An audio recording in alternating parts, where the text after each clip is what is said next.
Today at Rogue Fabrication, we're going to be building a hand railing. We're going to build it out of 1.25" Schedule 40 stainless steel pipe. This material is a little bit expensive, but it's going to be really nice and it won't rust, and it should be a good way for us to demonstrate some of the capabilities of our equipment and also show you how you can do it at home or at work. I put the pipe 1 inch out of the front of the clamp block in the machine. We're just going to kind of wing it on the return on the hand railing because I know a 4.5 inch radius bend is going to take up 4.5 inches. And then the bend offset from the clamp block to the beginning of the bend is going to be another 5 or a little bit more than that. So I don't need a foot of return hangover, and so this is going to be plenty. So we're going to make our first bend to 90, do the same spacing for our second bend to 90, and the same spacing again for our first bend on the hand railing, which is going to be 33 degrees.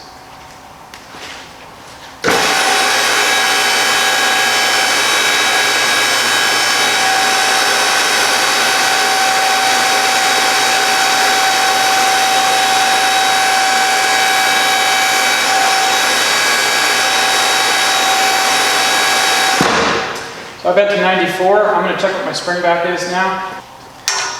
These digital angle cubes are a great way to measure spring back as well as bend angle. You can just zero one on the material and then move it up the material and read the numbers off.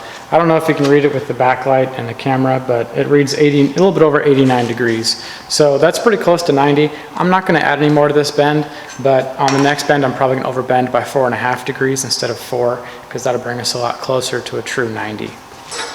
So when we make our second bend, we're just going to remove the clamp block, and we're going to put it as close to the first bend as we can so we get a nice tight return, real close together. So just so you can see what I'm looking at, I want to make sure this is perfectly vertical in the machine. I can eyeball that on the machined edge of the die. It works reasonably well. But I'm looking at that angle cube down there, and I can move it until it reads exactly 0. So now to make our second 90 for the handrail return.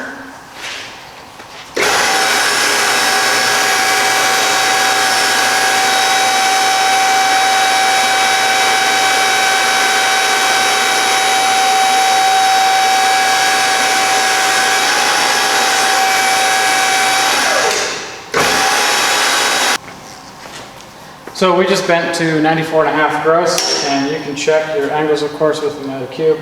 This is 3.4 and 3.44. So these two tubes, top and bottom, are within 0.04 of a degree of being parallel. I would say that's good enough for a hand railing.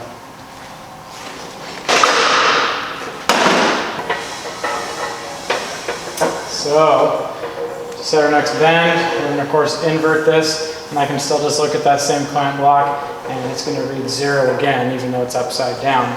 And that's going to allow us to put the clamp in the right place and then make our bend for the beginning of our actual incline of our hand railing.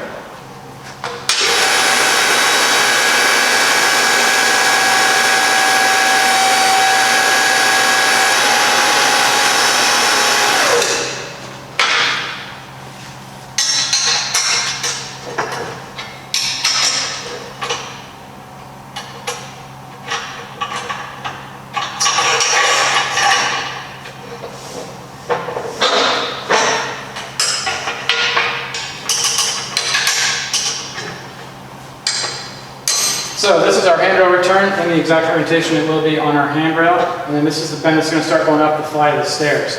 So as we measured, this was a 33 degree bend, and it was 32.7 degrees. So we're going to bend to 32.7 and then check our angle, and we'll see how much spring back we have at that level, because I haven't bent this material to anywhere close to that degree yet.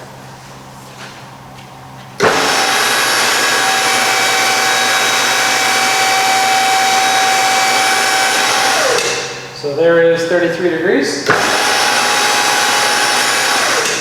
Pull it off. So I could set this up on the handrail and see how my numbers worked out and see if I like the way it looks, but I'm just going to measure it and see what it measures out to. Okay, so we've got 0 and 31.7. So that's probably close enough, but I'm going to bend the extra 1.3 degrees just to make sure and be thorough. So we bent to 33 degrees last time, and it was underbent by about 1.5 degrees. So to account for that spring back, we're going to overbend it to 34 and a half. So that should get us right to where we want to be.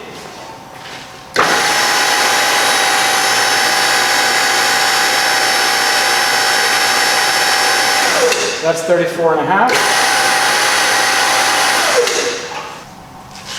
Here's a drawing of our handrail. We've got our lower bends for the return, and then our third bend we just made. Fourth bend is the same degree, opposite direction. I measured 188 inches on our staircase between the centers of the bends. The distance center to center is the same as the distance end to end, and I'm going to start from the opposite direction. I'm going to do that so that I don't have to bend this entire hand railing up in the machine. It's going to be really inconvenient. So all I have to do is add the bend location offset to that, which is 5 3/16 7 inch. It's on a sticker on the side of the machine. It's also on our web page in Bending 101. So all I do is 188 plus 5 3/16. I get about 193 inches. That's how far down the tube we're going to start bend number 4. So we just clamped the material in, 193 inches from the end of bend number 3, which is now that way since I flipped the material around in the machine. And we're going to bend it the same amount we did the last time. We're going for 33 degrees, and we measured about 1.5 degrees of spring back, so we're going to go to 34 and a half.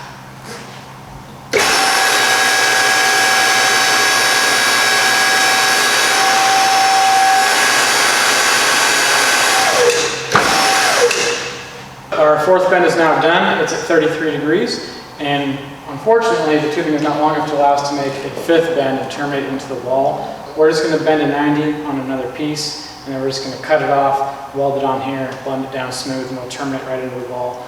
We're probably only going to need 20 or 30 degrees, but it doesn't take much time or really any work to make the bend a little bit longer, and it's going to cost an extra, I don't know, $1 worth of material, so we're going to do it.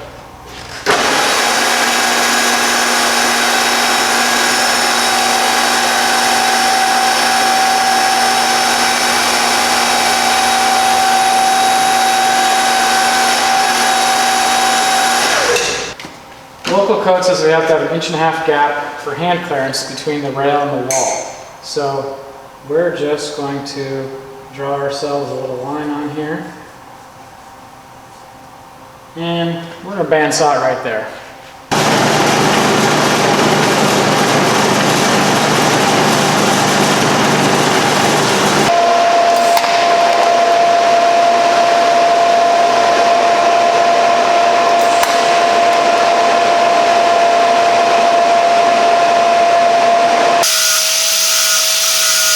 Now we're ready to build some brackets, install it on the wall, and make the rest of it. When we install this, we're going to have a piece of pipe coming from here all the way down to the floor. We're going to have to notch this piece to fit the part that goes down to the floor. So this hole saw we're using is 1 inch and 11/16.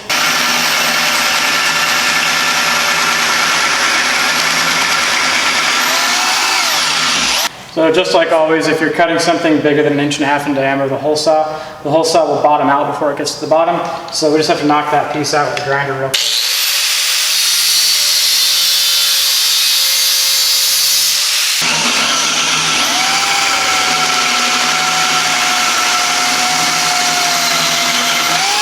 So we just installed our pipe hand railing with some temporary wood brackets, and we noticed that the staircase actually gets a little bit wider after it goes past this 6x6. So to accommodate for that width, we're going to put a pair of bends starting right where I'm putting this Sharpie mark, right at the edge of this 6x6 post.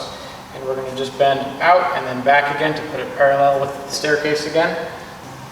We have an angle cube clamped onto our pipe over here so we can get our bends exactly 180 degrees apart to make our jog. And then we made a line 5 3/16 inches from that line I put on the post. And then I made another mark 12 inches further down. That's just going to put the bends exactly a foot apart, and that 5.18 inches is the bend offset, and it's the distance from the clamp block here, which is written on this sticker, to the beginning of the bend. So we're going to bend about 13 degrees to give us just over 10 net after spring back, and then we'll flip it and do the same thing again in the opposite direction.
Okay, we're going to set this up again and see how it looks with the jog in it. So we've got our notches done. I just prepared everything for welding, and then I've also made some little brackets. These are 3/4 inch stainless, and then some mild steel parts that we already had in the shop. So I painted that part of the mounts. I made a few of them, so we'll use these to mount it up along the wall. I'm just going to tack everything together, and we'll pull it down for welding, and then we'll put in our intermediate rail once we have those parts put together.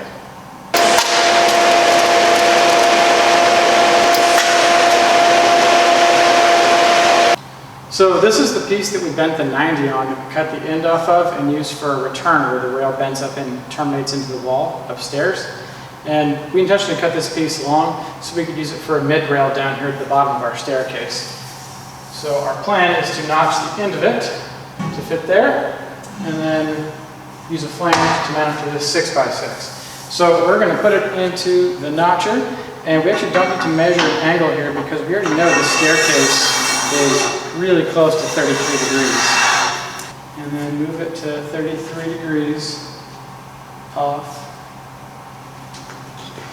the center line.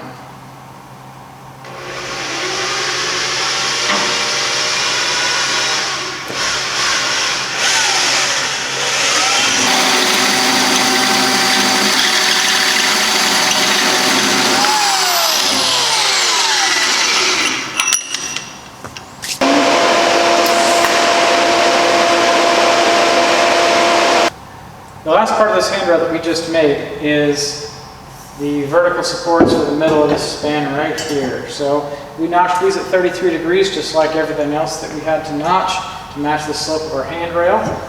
And they just fit on there just like so. And we're going to weld these on, pull the whole rail down and burn it in, and then we'll put it back up and pass our inspection with it. So we hope that it's been informative watching us build this handrail. We hope you've been able to learn something along the way.